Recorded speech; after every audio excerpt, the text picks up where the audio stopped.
My inspiration comes from the heavy burden of supporting my useless sister, Alara. She refuses to work, so I have to feed her. I read that sentence on Vogue's website while sitting in our basement, hand-stitching the hem of the exact dress my sister was wearing in the photo. I hadn't slept in 20 hours. I was the one making the clothes. She was the one getting the fame. Suddenly, a heavy fabric book slammed into the back of my head. My mother stood in the doorway. She didn't apologize. She just pointed a manicured finger at the white silk in my lap.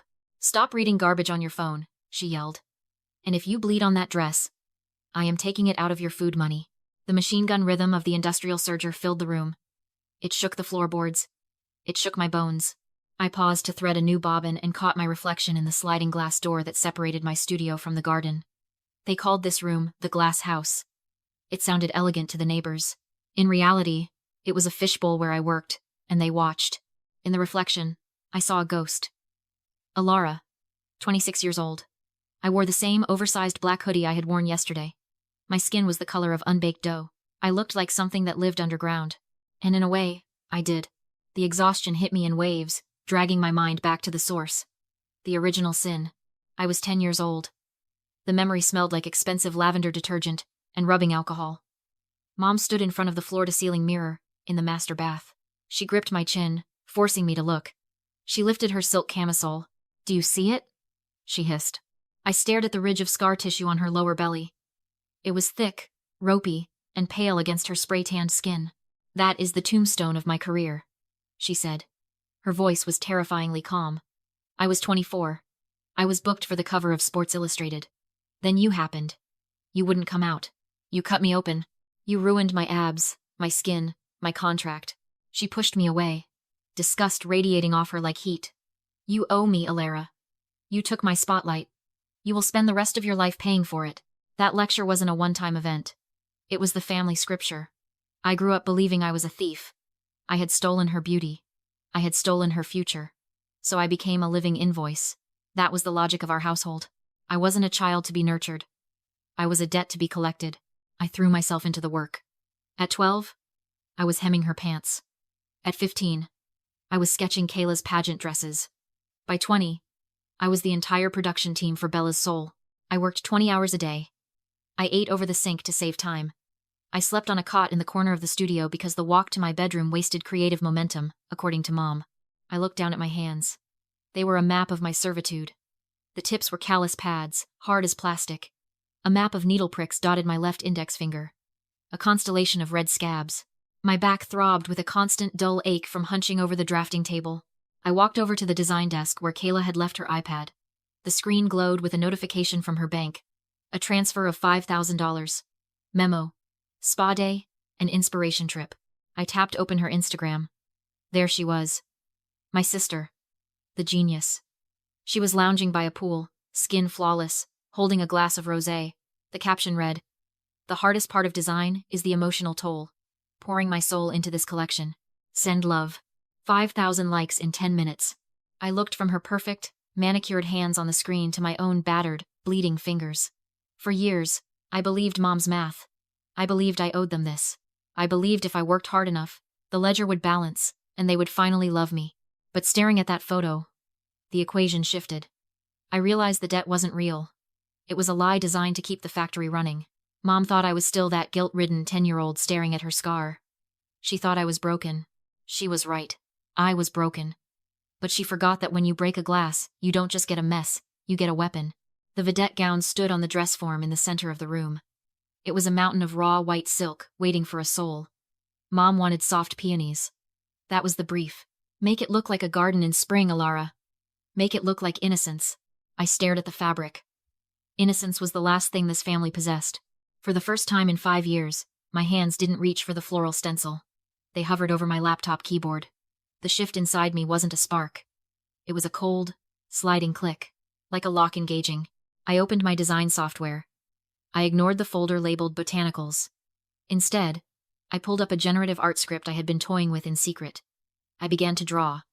Not petals, but data. I drafted a series of sharp, jagged, geometric lines. Black on white. Chaotic. Aggressive. To the naked eye, it looked like glitch art, the kind of edgy, modern aesthetic that designers like Kayla pretended to understand but couldn't create. But to a camera lens, It was something else entirely. It was a high-density QR code, stretched and warped just enough to hide in plain sight, but mathematically perfect enough to be read by a scanner. I connected my laptop to the industrial jacquard loom. The machine hummed to life, a low growl that vibrated through the concrete floor. I loaded the black thread.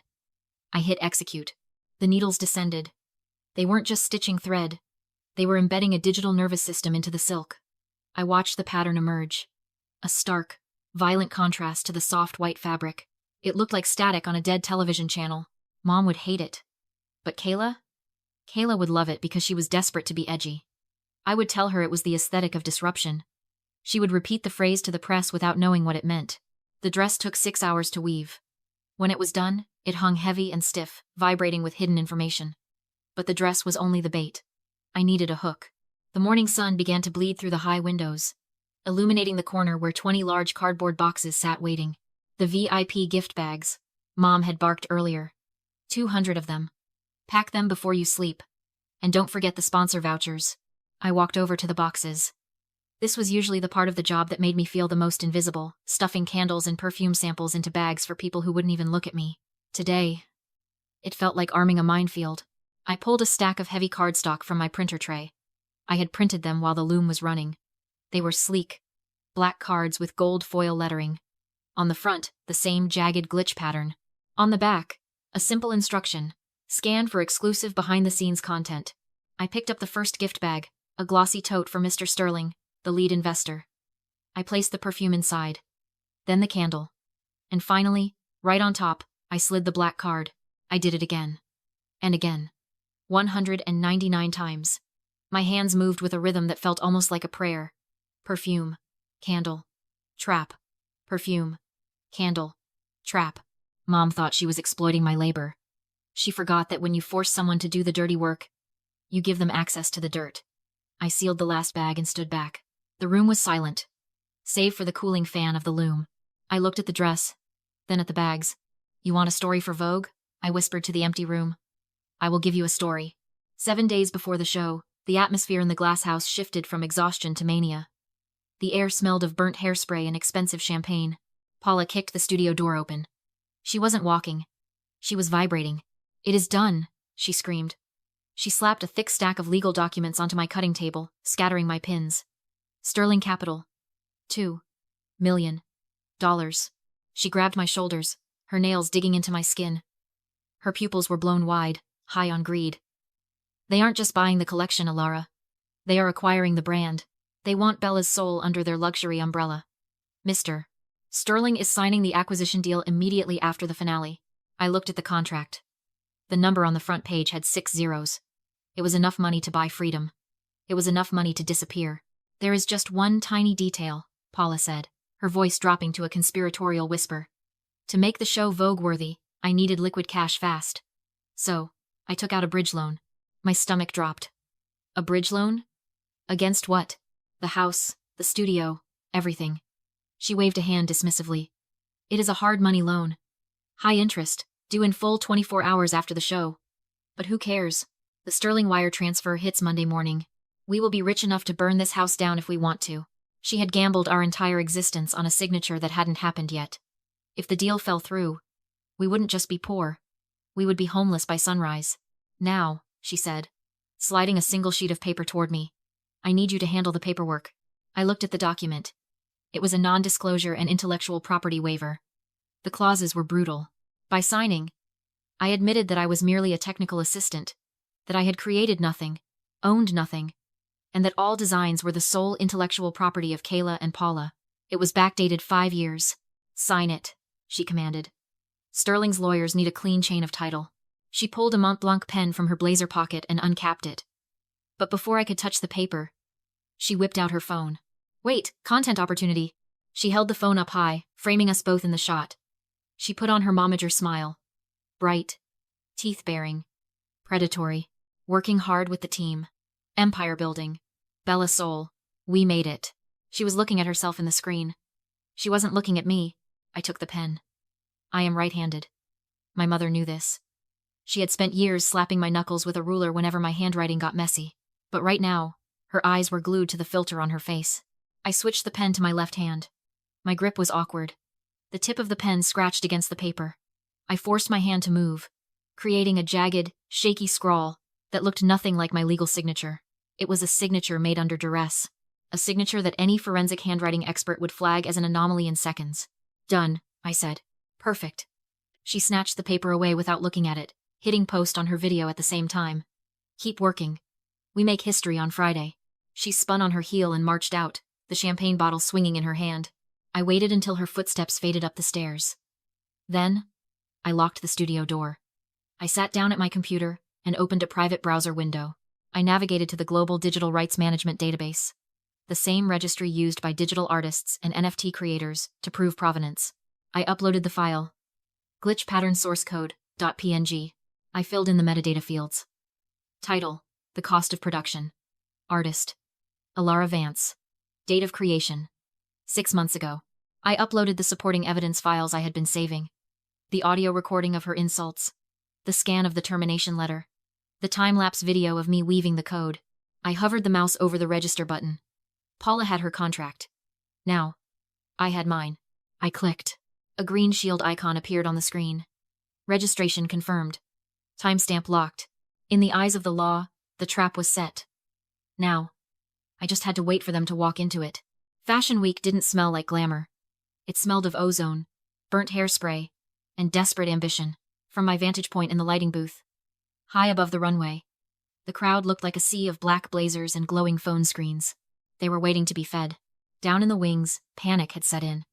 I adjusted the monitor feed to camera 2, zooming in on the backstage holding area. Kayla was hyperventilating. She was clutching the hem of the vedette dress. The showstopper. A loose thread dangled near her ankle. "Mom," she hissed, her voice cracking. "The hem is falling. I can't walk in this." Paula didn't even look at the dress. She was too busy adjusting her own lapel mic. She had arranged to give a live commentary to the investors during the show. "Use duct tape, Kayla," Paula snapped. "And suck in your stomach. Mr. Sterling is in the front row. Do not embarrass me." Kayla's hands shook as she fumbled for a roll of gaffer tape. She looked small. For a second, I almost pitied her. She was a fraud, yes, but she was also just a prop in Paula's play, same as me. But then I remembered the Vogue article. I designed to feed her. My pity evaporated. I shifted my gaze to the front row. Center stage sat Mr. Sterling. He looked like a shark in a bespoke suit. Calm, predatory, and expensive. Beside him, Paula slid into her seat. She leaned in close, whispering something that made him nod. She was charming him. She was selling him a lie wrapped in silk. "Lights," the stage manager barked into my headset. "Q1. Go." I pushed the fader. The house lights died. The room plunged into absolute darkness. Then, the bass dropped. Thump. It wasn't the usual classical violins Paula loved. I had swapped the track file an hour ago. This was heavy, grinding industrial techno. It sounded like a machine breathing. It sounded like a loom. Thump. Thump. A single spotlight pierced the dark, hitting the runway entrance. The first model walked out. She wore the glitch A-line skirt. The black geometric code seemed to vibrate under the stark white light. A ripple went through the audience. Heads tilted. Phones raised. This wasn't the soft, floral Bella's soul they expected. It was aggressive. It was alien. It was working. I watched Paula on the monitor. She stiffened at the music, her eyes darting to the tech booth. She knew I had changed the track, but she couldn't stop it now. Not without causing a scene. So, she pivoted. I saw her lean toward Mr. Sterling. I turned up the gain on her lapel mic feed so I could hear her. "I decided to pivot last minute," she whispered smoothly. The florals felt safe. I wanted to explore the intersection of humanity and technology. I call it the digital scar. She was improvising. Taking credit for a concept she didn't understand. Stealing a design she couldn't create. "It is brilliant," Sterling replied. "Very future-forward." Paula beamed. She was winning. She thought she was a genius. She had no idea that with every step the models took, she was broadcasting a confession. Every jagged line on those skirts was a registered trademark of Alara Vance. She wasn't just hosting a fashion show. She was documenting a federal crime. The show built to its crescendo. The music got faster. The cuts got sharper. And then, it was time for the finale. Kayla stepped into the light. She wore the vedette gown. The full body code shimmered. She walked stiffly, terrified of the tape on her hem. But to the audience, it looked like robotic affectation. They loved it. She reached the end of the runway. She posed. I looked down at my control board. My finger hovered over the master override button. Paula was clapping. Sterling was standing up. "Smile, mother," I whispered. I pressed the button. Kayla stepped onto the runway for the finale. The vedette gown flowed around her like liquid static. Under the stark white lights, the black geometric code woven into the silk seemed to writhe. She reached the end of the catwalk and struck her pose. Hands on hips, chin up. The perfect mannequin. In the tech booth, I rested my hand on the master fader. Down in the front row, Paula was clapping so hard her bracelets rattled. She turned to Mr. Sterling, mouthing the words, "It is a masterpiece." She was right. It was a masterpiece. Just not the one she thought. I slammed the fader down. The industrial techno cut out instantly. The silence hit the room like a physical blow. At the same second, I punched the lighting cue. The warm, flattering runway lights died. A single, harsh clinical spotlight blasted onto Kayla, freezing her in a pool of white exposure. She blinked, blinded, her smile faltering. I hit the spacebar. The massive LED screen behind her, which had been displaying the brand logo, flickered and changed. A single sentence appeared in 50-foot-tall black letters. "Check your gift bags." For a heartbeat, no one moved. Then, curiosity won. The rustle of paper filled the silence as 200 VIPs reached into their black totes. They pulled out the cards I had packed. I watched Mr. Sterling. He held the card up to the light, frowning at the glitch pattern. He pulled out his phone. He opened his camera app. He scanned the code. Around him, a sea of phones rose. The room lit up with hundreds of tiny glowing screens. The sound of digital handshakes rippled through the venue. The links opened. And then, the audio loaded. It started as a murmur from the front row, then swelled into a chaotic, echoing roar as 200 phones began playing the same file out of sync. My mother's voice filled the room. "You are a ugly scar. A drain on my life. You ruined my body. You owe me." The recording looped. "A drain on my life. You owe me." Paula froze. Her face went slack. She looked around, trying to locate the source. But the source was everywhere. It was in the hands of the editors. It was in the hands of the influencers. It was in the pocket of the man about to buy her company. I hit the next cue on the projector. The screen shifted. The text disappeared. In its place, a high-definition scan of a document appeared. The termination letter. Agency notice. Contract terminated for cause. Reason.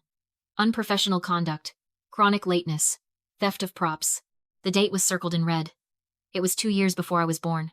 The lie about the scar, the foundation of my guilt, the justification for my servitude, crumbled in high resolution. I watched Paula read it. She shrank. The arrogant momager evaporated, replaced by a terrified woman caught in a 20-year-old lie. But I wasn't done. I hit the final cue. The screen changed again. This time, it displayed a government certificate. United States Copyright Office. Title: The Cost of Production. Registrant: Ilara Vance. Timestamp: 6 months ago. Below it, a side-by-side comparison. The digital file of the glitch pattern, next to a close-up of the dress Kayla was wearing. Match confirmed. I leaned back in my chair. In the world of narcissists, truth is malleable. They gaslight. They spin. They rewrite history until you question your own sanity. In the court of public opinion, a lie can travel halfway around the world while the truth is putting on its shoes. But in the court of intellectual property law, the timestamp is God. There is no spinning a federal registration date. There is no gaslighting a blockchain entry. Down on the floor, the realization hit. Mr. Sterling stood up. He looked at the phone in his hand, then at the screen, then at the dress. He was a businessman. He understood risk, and he understood that he was currently sitting at a crime scene of copyright infringement. He turned to Paula. She grabbed his arm. I could see her desperate mouthing. "It is a hack. It is a mistake. She is crazy." Sterling peeled her fingers off his suit jacket like she was something sticky. He reached into his inner pocket and pulled out a long, rectangular envelope. The ceremonial check. The $2 million. He didn't yell. He didn't make a scene. He simply held the check up so Paula could see it. Then, with a clean, sharp motion, he tore it in half. The sound of the ripping paper was quiet. But to Paula, it must have sounded like a gunshot. He dropped the pieces on the floor. "This is a breach of the indemnification clause," he said. His voice carried in the stunned silence. "You sold me stolen goods. The deal is dead." He turned to his legal team. "Call the office, kill the wire, and get me out of here." Kayla was sobbing on the runway. still frozen in the spotlight, wrapped in the evidence of her own fraud. Paula was on her knees, trying to tape the pieces of the check back together. I stood up. I picked up my bag. I walked out of the tech booth and down the back stairs. I didn't look back at the stage. I didn't need to. I knew exactly what ruin looked like. I had been living in it for 26 years. Now, it was their turn. The fall of the House of Vance didn't happen in slow motion. It happened with the brutal, bureaucratic speed of a guillotine. Because the acquisition deal with Sterling Capital died on the runway, the bridge loan my mother had taken out against our home defaulted the very next morning. The terms of the loan were predatory, written for desperate people who expected a miracle. There were no miracles left. 48 hours after the show, a sheriff's deputy taped a foreclosure notice to the front door of the glass house. He didn't knock. He just smoothed the orange tape over the wood and walked away. The legal fallout was precise and devastating. Mr. Sterling didn't just walk away. He sued for damages. The lawsuit cited civil fraud, breach of contract, and misrepresentation of assets. The amount sought was $3.2 million, enough to ensure that Paula would never own a credit card again, let alone a company. Kayla was dropped by her modeling agency before the sun went down on Saturday. The influencers who had praised her genius deleted their posts. The internet, which had once worshipped her curated life, turned on her with the ferocity of a starving animal. They dissected the glitch video frame by frame, analyzing my mother's cruel voice recorded on the audio track. They lost the house. They lost the studio. They lost the cars. I wasn't there to see them pack. I heard from a neighbor that they left with 2 suitcases and a box of unsold shoes, waiting on the curb for a rideshare that took 20 minutes to arrive. 3 months later, my phone buzzed with a number I didn't recognize. I was sitting on the balcony of my new apartment. It wasn't a mansion, but it had floor-to-ceiling windows that faced east, catching the morning sun. I had bought the furniture myself. I paid the rent myself. I answered the phone but didn't speak. Elara? The voice was thin. It sounded older, cracked by stress and cheap cigarettes. It was my mother. Elara. Please don't hang up, she said. Her voice wavered, slipping into that familiar manipulative whine she used to use on investors. We are staying at a motel off the interstate. It is filthy. Kayla won't stop crying. We need help. I know you got the licensing deal. I saw it in the news. I took a sip of my coffee. It was hot and bitter, just the way I liked it. We are family, she continued, her desperation rising. I pushed you because I saw your potential. I made you who you are. Doesn't that count for something? You owe me, Elara. You still owe me. I looked at the scar on my thumb, the one from the needle that had pierced me the night I wrote the code. It had healed into a thin white line. I didn't feel anger. I didn't feel fear. I felt absolutely nothing. It was the indifference of a stranger listening to a telemarketer. I don't owe you a penny, I said softly. The debt is paid. I ended the call. Then, I blocked the number. I walked back inside. On my desk sat a contract. It wasn't a waiver of rights. It was a licensing agreement with Sterling Capital. Mr. Sterling had approached me a week after the show. He didn't want the brand Bella's Soul. That name was toxic now. He wanted the art. He wanted the cost of production. He had licensed my geometric patterns for a global campaign. The advance check sitting next to the contract was for $75,000. It was made out to Elara Vance, creative director. I picked up the pen. For the first time in my life, my hand didn't shake. I signed my name, my real name, in bold, confident, black ink. I wasn't a ghost anymore. I was the architect of my own life. They told me I was invisible. They told me I was a burden. They told me that family means sacrificing yourself until there is nothing left but a shell. But I learned something in the basement. Blood doesn't make you family. Blood just makes you related. Family is loyalty. Family is respect. And if the people who share your DNA treat you like an employee they can't fire, you have the right to hand in your resignation. You are not a prop in someone else's play. You are not a background character in their success story. If you are listening to this, and you are sitting in the dark, doing the work while someone else takes the light, stop. Put down the needle. Open the door. Walk away. Because the only thing more expensive than leaving is staying.